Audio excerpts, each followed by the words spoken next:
Assalamualaikum warahmatullahi wabarakatuh. Selamat pagi. Mungkin hari ini adik-adik akan mempelajari pertemuan 11 untuk dasar manajemen bisnis digital di mata kuliah itu eh, materinya AI dalam bisnis.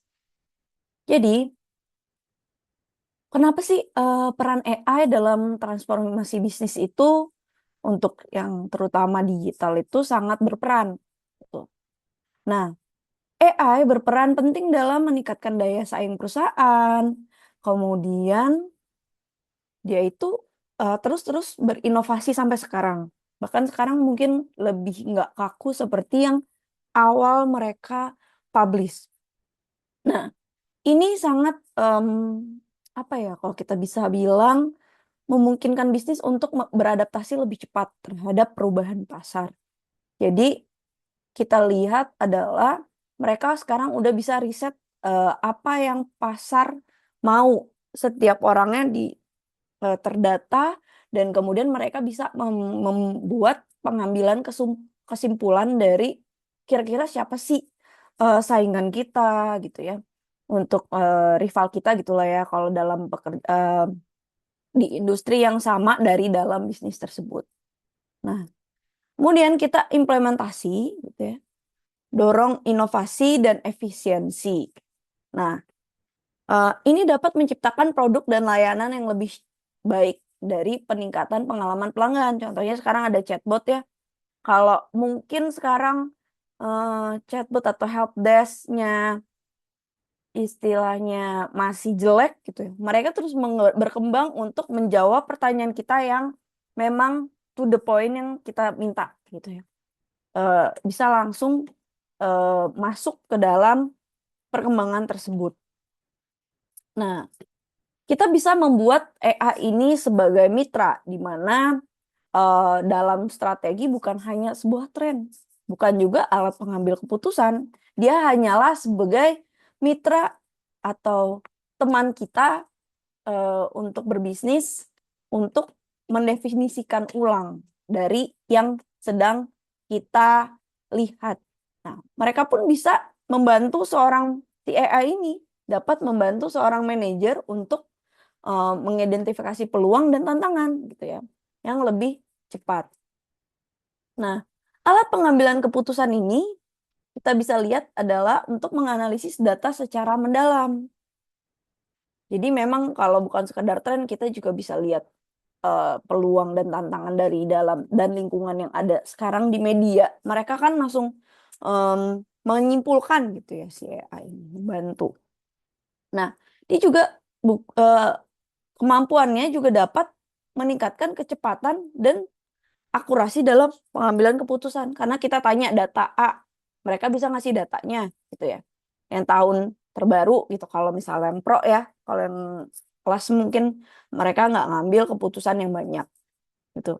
Nah, itu bisa kita jadiin, strategi-strategi, "Oh, ini ada permasalahan ini nih. Oh, ini ada permasalahan ini nih," gitu.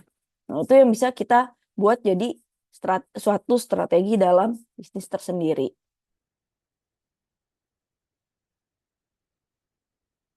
Sorry. Nah, di sini kita bisa lihat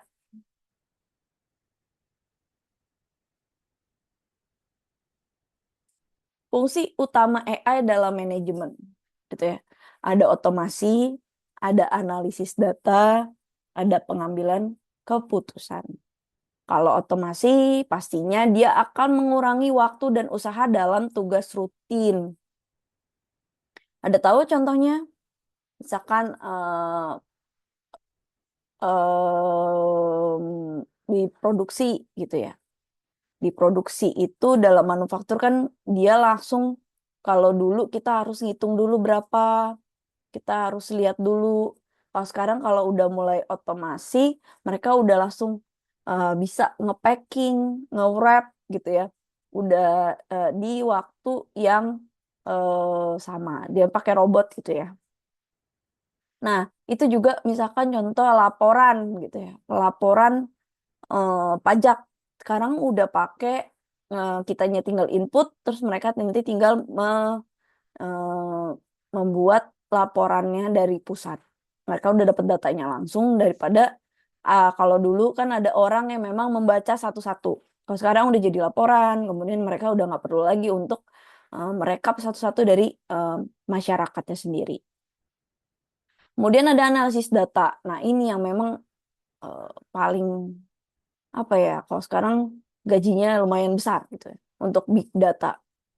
Nah, itu mereka ahli untuk bagaimana, kenapa nih misalkan contohnya, kenapa sih harga handphone, harga laptop sekarang mahal gitu ya, lebih mahal daripada yang tahun lalu karena chipnya itu dipakai AI gitu ya. Nah, itu AI itu karena butuh banyak data besar.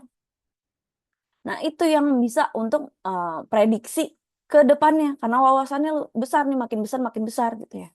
Dan mereka makin baik. Nah, kemudian ada pengambilan keputusan. Jadi kita bisa meningkatkan akurasi keputusan berbasis data yang nyata. Jadi kita bisa ambil keputusan, kita bisa lihat gimana nih caranya dari data-data yang ada, dan kita udah nggak fokus lagi untuk pekerjaan rutin. Kalau dulu masih ngecekin satu-satu, contoh ya, di zaman mungkin di 2010 baru berkembangnya Tokopedia, Shopee gitu belum ada. Itu mereka em, apa ya, ngeprint untuk resinya masih kita yang nulis manual gitu adik-adik. Jadi kita nulis manual namanya siapa, nomor teleponnya berapa si pembelinya, alamatnya di mana. Nah, nanti yang input adalah si bagian pengiriman, JNE, JNT gitu ya. Mereka yang nulis gitu. Sekarang tidak perlu mereka tulis lagi. Udah langsung connect. Dan kita juga sebagai penjual juga langsung connect, langsung ngeprint. Kita nggak usah nulis-nulis lagi. Print, kemudian langsung ke pengiriman mereka langsung barcode. Jadi nggak perlu ada tulis-tulis lagi. Ya, takutnya kan kalau human itu suka typo ya, atau apa, terus salah kirim paketnya hilang. Gitu. Nah, implementasi AI untuk peningkatan efisiensi operasional bisnis. Jadi AI itu mempercepat proses bisnis dengan teknologi yang canggih. Memungkinkan otomasi dan pengolahan data yang lebih cepat sehingga perusahaan dapat merespon perubahan pasar dengan lebih efektif. Nah, pengurangan biaya dengan mengurangi kesalahan manual, AI membantu menekankan biaya operasional. Jadi kalau misalkan ada kalau misalkan tadi ya cross check untuk jalannya salah, ternyata alamatnya salah. Kalau ada sekarang udah pakai AI, mereka langsung ngeprint, nggak usah perlu kayak ada kesalahan manusia dalam menulis atau pengertian dari tulisan itu apa bagus apa enggak gitu ya. Nah, itu jadi dapat mendorong efisiensi. Jadi mereka nggak perlu lagi nulis-nulis 2 kali. Pengiriman juga nggak perlu ngeprint-ngeprint lagi. Jadi dari yang data kita itu mereka nggak usah perlu tempel-tempel 2 kali. Jadi dari yang kita udah print dari si seller itu udah langsung nge-link sama si pihak pengiriman. Jadi mereka nggak usah harus 2 kali untuk mengeprint barcode-nya. Nah, itu kan bisa efisiensi dari segi operasional dan penghematan biaya dari stiker-stikernya itu kan lumayan mahal ya. Itu yang bisa kita lihat. Otomasi proses dalam bisnis. Jadi itu ada entry data, proses otomasi untuk efisiensi tanpa campur tangan manusia. Nah, kemudian ada pemrosesan faktur cepat dan efisiensi, menghemat waktu dan sumber daya. Dan juga ada penjadwalan kerja, otomasi manajemen waktu untuk produktivitas lebih tinggi. Jadi misalkan contoh ya, kalau kita lihat di suatu sistem, kita tinggal entry, dia langsung entry data, dia langsung nge-link, misalkan contohnya, kita mau jualan di e-commerce. Kita taruh fotonya, kita taruh penjelasannya, kita submit, kemudian udah nggak ada lagi nih campur tangan manusia. Maksudnya mereka tinggal ke customer yang mau lihat beli langsung cepat pemrosesannya. Nah, pemrosesan faktur itu maksudnya adalah untuk dari proses terus langsung masuk ke si penjual gitu. Nah, adik-adik udah yang suka jualan tau lah ya. Dari situ mereka menghemat waktu. Jadi misalkan contoh, duh aku lagi butuh ini nih. Gitu. Tek, aku pengen yang cepet pengirimannya hari ini juga sampai kirim, langsung mereka uh, kirimkan. Nah itu kan hemat sekali ya. Kalau dulu kita mau cari barang apa yang agak susah dikit, saya dulu cari buku, saya butuh buku, saya ngilangin buku perpustakaan gitu. Waktu sekolah, saya cari bukunya saya hilang. Saya cari sampai kemana-mana, susah banget. Akhirnya saya ke Pasar Senen yang di Jakarta sejauh itu untuk mendapatkan buku yang saya butuhkan. Kalau sekarang, aduh bukunya hilang, kita cari datanya apa, cari di internet, ada nggak yang jual, ready nggak Pak, ini dicariin, dikirim langsung ke rumah. Kita nggak perlu harus jauh-jauh. Nah, kemudian ada penjadwalan kerja. Otomasi manajemen waktu untuk produktivitas lebih tinggi. Jadi ya itu tadi udah langsung submit, kemudian kita udah tahu waktu tenggaknya untuk pengiriman, waktu untuk misalkan kalau kerja pun kita juga udah tahu dalam pabrik ya, misalkan contohnya itu produknya juga udah langsung terhitung berapa produk yang dihasilkan hari ini. Seperti itu. Nah, optimasi rantai pasok dengan AI, jadi kita prediksi nih permintaan, rute pengiriman, manajemen stok, kayak itu tadi ya. Saya bilang adalah contoh dari si AI ini dapat membantu. Nah, misalkan untuk PPIC lah kalau kita bisa bilang. Produk customer planning gitu ya. Nah, itu dari akurasi permintaan pasar. Jadi ketika stok-stok misalnya contoh di Alfa ya, produk brandnya apa ya, Oreo gitu. Nah, si Oreo ini lihat nih gitu, kita butuh akurasinya untuk permintaan Oreo, kira-kira kita produksinya berapa lagi nih untuk si pasar. Karena mereka langsung tahu, oh si Alfa stoknya tinggal segini, segini, Indomaret tinggal stoknya segini, atau permintaan pasar dari luar Indomaret dan Alfamart itu sekian. Nah, mereka tuh ada ngeling langsung. Ketika nanti ada pembelian, si Alfa sama si Indomaret submit, kita sudah laku sekian di Alfa dan Indomaret. Nah, itu ada perkiraan permintaan di masing-masing, lakunya berapa, mereka udah nganalisis untuk kedepannya produksi berapa. Karena kita nggak bisa produksi terus-terusan. Contohnya apa ya? Marjan, sirup saat Lebaran. Nah, itu kan mereka ada rute-rute, ada mereka itu produksinya kapan? Oh, menjelang Lebaran, menjelang Natal atau Tahun Baru. Ya memang orang-orang berkumpul dan biasanya kalau puasa ya minumnya minum bareng-bareng, terus menyediakan kalau lagi bersama-sama di bulan Ramadan gitu ya. Nah, itu mereka baru permintaan tingginya di saat Ramadan gitu. Nah, itu yang bisa kita lihat. Nah, ada rute pengiriman tadi ya. Nah, itu jadi kita nggak usah harus dulu saya kalau jualan masih apa ya, ya tadi masih nulis manual, masih lihat, terus abis itu kasih ke customernya, nggak ngeling kira-kira biaya mereka pengirimannya berapa.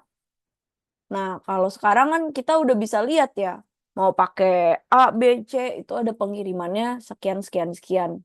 Nah, itu yang dipotong dulu masih motong ke harga kita. Jadi kita yang harus ngirim, kalaupun kita apa kesalahan dari si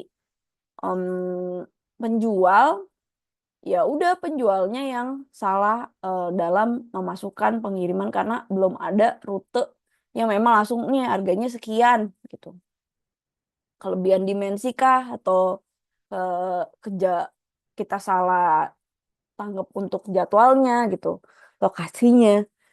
Itu yang mesti kita lihat.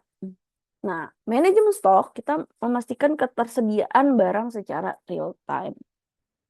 Jadi kita bisa lihat nih ya, untuk barang-barang yang ada, kita bisa pastiin dulu secara real time. AI dalam rekrutmen dan sumber daya manusia, biasanya kita saring dulu CV-nya gitu ya. Biasanya di HRD ya. Kalau adik-adik nanti mau bekerja kan apply, submit gitu ya. Itu kan HR nggak mungkin bisa liatin satu-satu dari 1.000 orang, 2.000 orang yang memang ada di situ. Nah, itu mereka butuh penyaringan CV. Nah, mungkin nanti adik-adik nggak masuk di penyaringan CV itu, sehingga eee, belum dapat dilihat oleh si HR-nya gitu ya. Nah, kemudian ada analisis kecocokan. Kita bisa mempercepat identifikasi kandidat untuk posisi yang tersedia, terus proses rekrutmen gitu ya.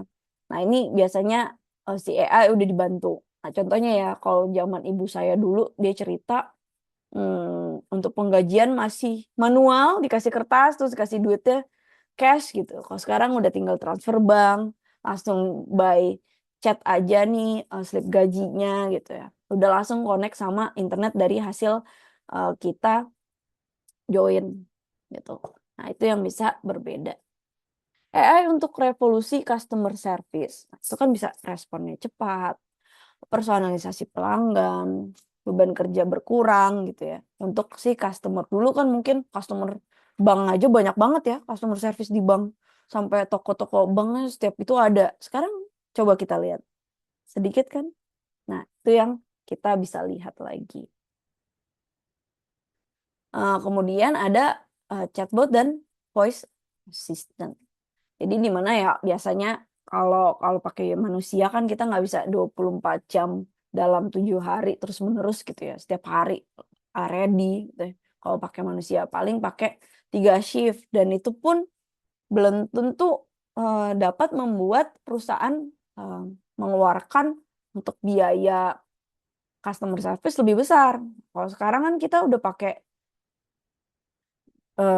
chatbot, ya kita udah langsung tanya gitu. Mungkin kalau saya jujur setiap pakai chatbot nggak nyambung nih chatbotnya gitu ya, masih belum gitu. Tapi itu dia bisa menjawab seenggaknya yang terdekat dari yang kita tanyakan. Nah, mungkin masih develop lagi nanti ke depannya agar si chatbot ini jadi sempurna. Nah, kemudian ada respon natural gitu ya. Nah, ini gimana caranya biar kita si chatbot ini sama si asisten ini bisa seolah-olah berkomunikasi dengan manusia. Saya, masih lihat chatbot yang bagus di Meta sih. Saya main di Meta ada masalah, dia chatbotnya langsung connect, dengan poin yang ada, gitu. Jadi langsung to the point. Tapi kalau untuk e-commerce kita kayaknya masih belum terlalu sampai ke si Meta ini. Jadi misalkan contoh Instagram saya, password-nya error, dia langsung connect-in gitu. "Ini error nih password-nya." Dia langsung, "Oke, kita balik langsung ke sini ya." Nah, itu dia langsung to the point. Nah, saya sukanya seperti itu, tapi kalau kita balik lagi, ya itu nanti tergantung development ke depan mungkin, ya kita udah nggak ada asisten yang udah pinter banget itu, atau masih ada asisten manusia. Nah, kita bisa masuk lagi ke analisis sentimen dari pemetaan emosi. Nah, mungkin kalau si AI ini masih belum lihat, komentar. Misalnya contoh adik-adik kasih bintang 5 nih, gitu ya. Terus kan si AI-nya nggak bisa dong kayak, komentar yang negatif yang bahasanya di luar itu keluhan pelanggan.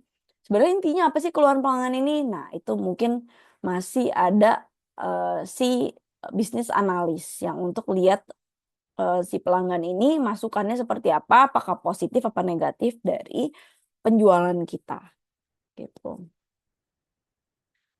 Hyper personalization atau strategi pemasaran yang efektif. Jadi kita bisa lihat dynamic pricing, recommendation engine. Nah, biasanya si dynamic pricing ini kita bisa adjust di mana kita bisa lihat dari demand atau permintaan sama customer behavior atau si perilaku customer tersebut gitu. Jadi untuk membuat kira-kira kita pembeliannya untuk pembelian dari si pelanggan ini gimana nih gitu, dan untuk mendapatkan revenue tambahan atau keuntungan gitu ya, atau pendapatan yang maksimal dari dynamic pricing ini. Tahu apa yang dynamic pricing? Contohnya sekarang pemerintah udah berlaku pada si oil and gas itu.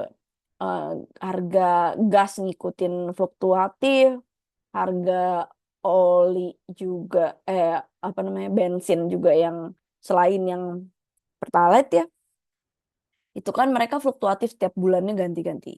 Itu dynamic pricing. Ada juga rekomendasi, jadi mereka bisa suggest nih, kira-kira siapa yang shopping experience-nya oke sama yang istilah pembelian kita oke, atau si misalkan kita bayar untuk marketing suatu produk gitu ya. Misalkan kita punya toko di online, marketing produk, itu bisa untuk membuat pelanggan itu puas dengan yang kita berikan. Jadi kita berikannya sesuai data yang ada, gambarnya sesuai yang ada, jadi pelanggan itu nggak merasa kurang. Tantangan dalam mengadopsi AI ya biasanya kalau kita lihat adalah risiko diskriminasi dalam sistem AI tersebut. Jadi misalkan ada bias nih yang sebenarnya itu masih belum paham, cuma udah ngasih data ke kita. Padahal sebenarnya ada data yang bisa tersebar. Jadi ada di dalam bias ini kita bisa lihat, kita mesti hati-hati aja untuk penggunaan mereka karena bisa tersebar luaskan kepada yang lain. Nah, keamanan data privasi, nah itu yang memang sekarang ya Indonesia udah banyak privasi yang bocor ya. Saya pun lihat, tapi kita harus menjaga privasi kita. Oleh karena itu saran saya password-nya gonta-ganti lah, jangan itu-itu aja. Jadi kita bisa hold itu. Dan ada resistensi karyawan. Jadi karyawan ini harus adaptasi terus-menerus. Saya jujur keteteran juga lihat AI. Karena kita sebagai pekerja, ya saya memudahkan saya gitu untuk pembuatan laporan. Tapi kalau lebih expertnya lagi mungkin kita akan lebih sulit. Etika AI. Jadi perkembangan etika dalam bisnis AI itu transparansi penggunaan data gitu, algoritma penting untuk pembangunan, kepercayaan pelanggan gitu, untuk memastikan bahwa keputusan AI ini bertanggung jawab. Jadi sebenarnya data ini sangat penting gitu ya. Tapi kita lihat lagi apakah AI ini bisa masuk sampai data itu apa enggak gitu. Ada masanya etika mungkin nggak bisa masuk sampai ranah-ranah yang terdalam dari manusia tersebut. Nah, ada peran manusia. Jadi ada pendekatan di mana manusia ini terlibat dari pengawasan keputusan si AI sendiri. Kesimpulannya adalah AI alat penting dalam bisnis. Jadi ada AI manager. Jadi AI itu nggak bisa gantiin seorang manajer ya. Tapi sebaliknya, manajer yang integrasi AI adalah proses bisnis yang untuk menghadapi tantangan untuk menciptakan strategi yang lebih efektif. Kemudian ada daya saing, manajer yang menggunakan AI akan mampu menciptakan inovasi, efisiensi yang diperlukan untuk menghadapi perubahan pasar. Jadi memang kita ke depannya harus lebih baik lagi. Sebentar. Ada tugas kelompok yang kemarin mungkin ada yang ditanyakan. Saya udah jelaskan tapi saya jelaskan ulang.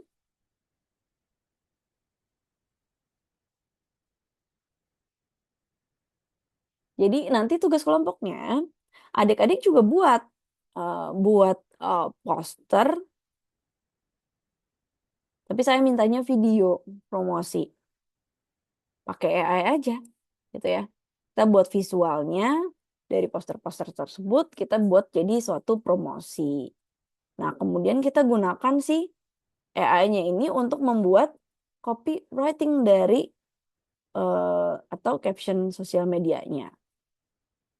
Nah, kemudian kita juga rancang simulasi interaksi 2 arah dengan pelanggan menggunakan asisten virtual. Kalau ini sih, saya nggak suruh ya, tapi adik-adik nanti akan buat poster dan video promosinya. Nah, pertama-tama mungkin kita masuk ke panduannya, kita bentuk tim dulu ya. Adik-adik udah dapat kelompoknya, kita lihat sesuai materi, nanti bentuklah tim kolaborasi untuk memformulasikan organisasi modern. Jadi nanti adik-adik tentukan satu bisnis, misalkan contohnya toko online gitu ya. Nah, kalau ini saya akan promosikan Shopee gitu ya. Nah, adik-adik cari toko e-commerce yang memang di luar dari yang terkenal itu gitu ya. Coba cari yang memang adik-adik kira-kira bisa gunakan. Contohnya Lazada kan, mungkin Maxim, mungkin yang lainnya. Nah, ini bisa untuk penerapan strategi promosi gitu ya. Nah, jadi buat rencana promosi yang fleksibel dan bisa beradaptasi sama tren ini. Jadi gunakan data awal untuk memahami siapa konsumen digital yang ingin disasar. Jadi siapa sih konsumen digital yang ingin disasar gitu. Nah, nanti saya akan buat kesimpulan ya. Nah, ini juga ada implementasi AI tentang how-nya tadi bisa bikin copywriting, kemudian bikin promosinya. Kemudian ini ada data analis, kita bisa simulasikan gunakan data real untuk memprediksi perilaku konsumen terhadap promosi tersebut. Jadi nanti tanya aja kepada si AI atau mungkin adik-adik bisa dapat data-data real perkembangan dari si aplikasi tersebut gitu ya. Jadi nanti analisis kira-kira datanya itu dapat prediksi customer sekarang pembeliannya lebih kemana gitu.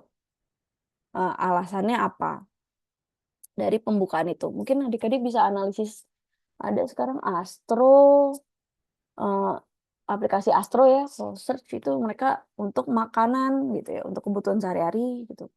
Atau analisis juga untuk mungkin sekarang Alfa atau Indomaret kan punya pengiriman sendiri ya, atau apa. Nah, itu bisa lihat, cek dulu juga kira-kira ada prediksi nggak dari si AI ini. Kita gunain AI aja ya. Ini nanti adik-adik bisa dapat dibantu untuk hasil akhirnya. Terus pastikan data pengetahuan yang didapat dikelola sebagai aset perusahaan yang berharga. Kemudian evaluasi. Nah, di sini adik-adik analisis dari penggunaan data tersebut memberikan pengalaman pelanggan yang positif dan personal. Jadi, misalkan contoh adik-adik coba gunain si Shopee atau apa gitu ya, e-commerce tersebut, kemudian adik-adik bisa buat kira-kira apa nih yang memang pengalaman yang adik-adik dapatkan dari si penggunaan e-commerce tersebut. Nah, kemudian hasil diskusi ini, jadi ini sebenarnya suatu pertanyaan gitu ya. Kita bisa pertama misalnya pembentukan tim dan penentukan objek. Nah, kita mau tokonya apa, kemudian apa bisnis yang mau dipromosikan. Contohnya misalkan Eiger gitu ya, atau apa brand-brand tersebut gitu. Kemudian kedua, gunakan data customer kira-kira yang pakai dia. Adik-adik bisa baca dari ulasan-ulasannya gitu. Nah, kira-kira strategi bisnis ke depannya apa? Gitu. Kita bisa tanya AI juga untuk ini. Ketiga, jadi nanti adik-adik jawabnya tuh per satu-satu. Satu, ini adik-adik pilih bisnisnya apa, kemudian apa yang dipromosikan dari satu toko ini. Nah, gitu. Nah, kemudian data apa yang ingin disasar. Jadi rencana, jadi adik-adik buat rencana promosi dari si produk yang adik-adik pilih. Kemudian adik-adik bisa implementasikan pakai AI itu untuk buat poster dan videonya. Jadi rancang, kira-kira dia udah ada chatbot belum? Nah, tanya tuh nanti adik-adik analisis dari si produk tersebut gitu. Nah, kira-kira dia dari hasil visualnya dia seperti apa.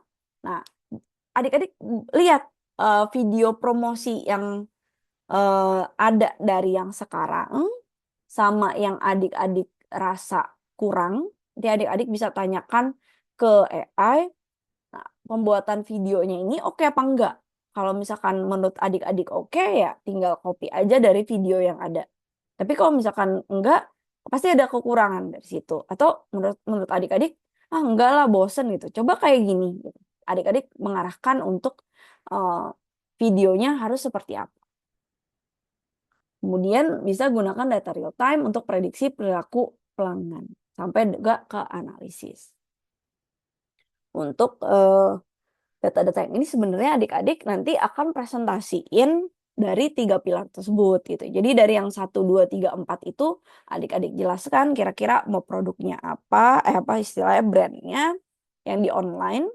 Adik-adik lihat ulasannya, kira-kira strategi ke depannya mereka seperti apa. Bisa nanti dirembukan. Kemudian apakah yang mereka buat secara promosi itu sudah maksimal apa belum? Kalau misalkan sudah, alasannya apa? Kalau belum, ya adik-adik nanti bisa lihat bikin suatu promosi tertentu. Nah, nanti adik-adik bisa untuk di akhir itu adalah membuat bagaimana strategi yang harus adik-adik laksanakan dari profit AI sama pengalaman penggunanya. Nah, juga ada budaya inovasi. Nah, jadi nanti inovasinya kira-kira apa ya? Karena jangan sampai dia inovasi tapi jadi ada keberanian untuk gagal. Nah, di produk tersebut gagalnya gagal kenapa? Gitu. Jadi ini buat presentasi menjadi PPT.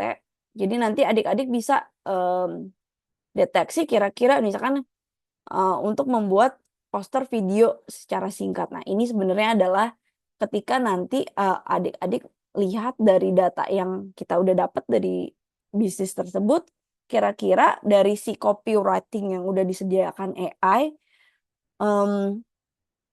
si video ini bisa masuk nggak? Atau nanti kita bisa bikin yang baru. Jadi nanti kita bisa bikin yang baru. Nah, intinya bikin video lah adik-adik. Jadi adik-adik bisa bikin video, kira-kira the real presentasinya itu dari pertanyaan-pertanyaan yang ada di sini. Satu bisnisnya apa? Kan misalkan contohnya Eger. Kemudian yang dipromosikan apa? Eger kan untuk alat-alat naik gunung contohnya. Kemudian promosi. Nah, dia promosi seperti apa? Di digital kah? Di website kah? Adik-adik riset lah di situ. Lihatlah, foto capture lah. Dia di website juga ada, Bu. Dia di e-commerce ada. Gitu. Nah, kemudian ada implementasi. Kita buat copywriting dari yang mereka udah buat, apakah bagus, apakah enggak. Nah, kita buatlah yang menurut kita pandangannya bagus. Kita bisa gunakan si AI ini untuk membuat copywriting atau copywriting iklan gitu ya, membuat suatu iklan dari yang brand tersebut. Kemudian adik-adik buat video dan poster. Nah, kenapa alasan-alasannya itu? Tapi adik-adik kasih juga simulasi, mereka juga udah pakai chatbot, Bu, gitu, di dalam sini karena mereka udah develop itu atau belum. Jadi nanti cuman lihat lagi datanya, kalau yang ini visual video, adik-adik cobalah buat pakai si AI untuk membuat suatu konten. Jadi saya pengennya adik-adik bisa buat konten dari suatu produk yang ada. Kemudian adik-adik analisis si yang produk tersebut yang udah ada di brand tersebut, mereka punya chatbot nggak? Atau mereka belum punya di website kah, di aplikasi mereka sendiri. Jadi adik-adik analisis dari mereka udah sampai situ apa belum sih? Gitu. Dari si produk tersebut atau brand tersebut. Kemudian gunakan real time untuk prediksi konsumen promosi itu oke apa enggak. Atau adik-adik juga bisa lihat dari data-data konsumen itu, oh ternyata benar kalau dia promosi kayak gini memang laku banget. Nah, adik-adik bisa cek lihat di sosial medianya atau mungkin lihat di sentimen masyarakat dari data yang ada, misalkan review, komen gitu ya. Itu gimana nih mereka itu? Udah sampai mana? Nah, kemudian pastikan ya oke ini udah asetnya kita lihat ya. Kemudian analisis penggunaan AI memberikan pengalaman pelanggan. Jadi memang lebih positif dan personal. Nah, kemudian ini lihat pengalaman pelanggan ya. Istilahnya kita lihat di experience dari data yang kita ada, dia reviewnya positif apa negatif. Ada berapa sih review positif? Kan kita bisa lihat ada di bintangnya, bintang 1, 2, 3, 4, 5 gitu ya. Nah, itu yang negatif ada berapa persen. Nah, itu kita bisa analisis dari data yang udah ada dari mungkin e-commerce-nya aja ya. Kemudian ada fokus pada strategi untuk pemenuhan bisnis. Kita bisa lihat untuk keberanian untuk gagalnya dia apa. Mungkin dia sekarang udah tadi cuma jual tas aja tapi dia jual sepatu, terus pasti dia di situ ada menjelaskan perkembangan bisnisnya. Nah, adik-adik bisa lihat juga dari sejarahnya dia gitu. Nah, adik-adik makanya bisa saya bebaskan untuk pengambilan produknya apa, brandnya apa. Nah, adik-adik bisa lihat dari sejarahnya mereka gitu. Jadi apa sih yang perlu nih? Tapi adik-adik bisa bikin ya istilahnya dari lihat sejarah mereka, adik-adik teliti gimana strateginya ke depannya mereka, kira-kira adik-adik analisa mereka tuh mau kemana ya? Atau mereka ternyata pernah inovasi tapi gagal. Contohnya ya, Aqua. Aqua tuh punya produk dulu minuman energi. Saya udah pernah nyoba waktu itu. Tapi gagal gitu.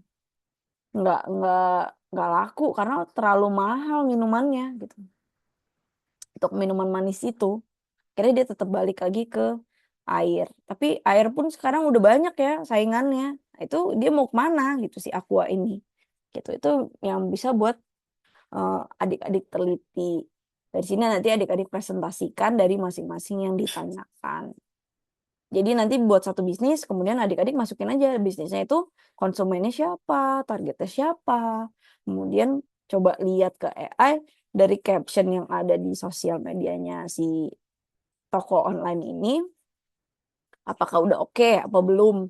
Nah, kita bisa lihat copywriting, kita bisa bikin lagi ulang copywritingnya ke AI, bahkan AI pun bisa AI tolongin dong, ini copywritingnya udah oke apa belum sih dari video ini? Ternyata belum gitu. Misalkan menurut dia udah oke tapi dia perlu gini gini gini. Coba dong buatin yang terbagus gitu. Nah, nanti adik-adik bisa buat secara AI itu buat poster atau promosi tersebut yang memang diperbaiki. Nah, kita pun bisa lihat ya, kayaknya ini kurang deh kayak gini-gini. Coba dong buatin. Adik-adik buat videonya. Nah, kemudian kita cek juga apakah chatbotnya yang kita tanyakan itu udah masuk atau dia masih pakai CS customer service secara manusia. Nah, kalau kita menurut kita chatbotnya kan 24/7 ya. Kita coba aja ternyata dia enggak gitu. Nah, kita bisa masukkan juga untuk mereka. Gitu. Kemudian analisis kira-kira dari konsumen itu promosinya seperti apa. Nah, kita bisa lihat tuh dia hasil promosi-promosi dia mungkin yang adik-adik bisa lihat yang sekarang aja deh di Shopee kan setiap itu ada yang halaman terdepan dia ada promosinya ya. Nah, itu bisa lihat apakah promosinya itu berhasil apa enggak gitu. Nah, itu bisa jadi ada pengalaman pelanggannya seperti apa. Apakah positif apa negatif. Kemudian ada strategi-strategi khusus yang memang kita bisa lihat. Nah, dari sini adik-adik buat strateginya kira-kira udah neliti tentang si apa istilah perusahaan tersebut atau toko tersebut gitu ya. Atau brand tersebut. Adik-adik teliti, adik-adik bisa apa sih yang unsur bisnis yang strategi dari si kedepannya menurut adik-adik dari untuk memperbaiki si suatu toko ini. Nah, kemudian apakah toko ini pernah inovasi apa enggak? Nah, kira-kira dari inovasi ini adik-adik bisa dapat apa enggak gitu. Apakah memang ada inovasi atau mereka sampai sekarang tidak berinovasi. Misalnya contoh tadi ya, Eger itu dia tadinya cuma tas sama sepatu. Nah, itu sekarang udah merajak ke dompet, ke baju, ke jaket gitu. Nah, ternyata sukses nih. Nah, adik-adik bisa ceritakan. Tapi kalau misalkan gagal, dia pernah gagal Bu di ikat pinggang, nggak laku ikat pinggangnya tuh jelek. Itu bisa kita kasih tahu.